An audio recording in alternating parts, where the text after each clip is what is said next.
ജാതികൾ കലഹിക്കുന്നതും വംശങ്ങൾ വ്യർത്ഥമായത് നിരൂപിക്കുന്നതും എന്ത്?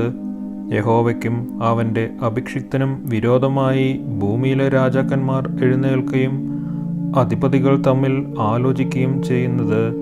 നാം അവരുടെ കെട്ടുകളെ പൊട്ടിച്ചുകളക, അവരുടെ കയറുകളെ എറിഞ്ഞുകളക. സ്വർഗത്തിൽ വസിക്കുന്നവൻ ചിരിക്കുന്നു, കർത്താവ് അവരെ പരിഹസിക്കുന്നു. അന്ന് അവൻ കോപത്തോടെ അവരോട് അരുളി ചെയ്യും, ക്രോധത്തോടെ അവരെ ഭ്രമിപ്പിക്കും. എൻ്റെ വിശുദ്ധ പർവ്വതമായ സിയോനിൽ ഞാൻ എൻ്റെ രാജാവിനെ വാഴിച്ചിരിക്കുന്നു.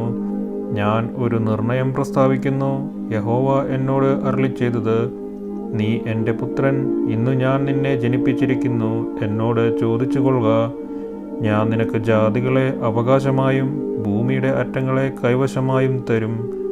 ഇരുമ്പ് കോൽ കൊണ്ട് നീ അവരെ തകർക്കും, കുശവൻ്റെ പാത്രം പോലെ അവരെ ഉടയ്ക്കും. ആകയാൽ രാജാക്കന്മാരെ ബുദ്ധി പഠിപ്പിൻ, ഭൂമിയിലെ ന്യായാധിപന്മാരെ ഉപദേശം കൈക്കൊള്ളുവിൻ. ഭയത്തോടെ യഹോവയെ സേവിപ്പിൻ, വിറയലോടെ ഘോഷിച്ചുല്ലസിപ്പിൻ. അവൻ കോപിച്ചിട്ട് നിങ്ങൾ വഴിയിൽ വെച്ച് നശിക്കാതിരിപ്പാൻ പുത്രനെ ചുംബിപ്പിൻ. അവൻ്റെ കോപം ക്ഷണത്തിൽ ജ്വലിക്കും. അവനെ ശരണം പ്രാപിക്കുന്നവരൊക്കെയും ഭാഗ്യവാന്മാർ.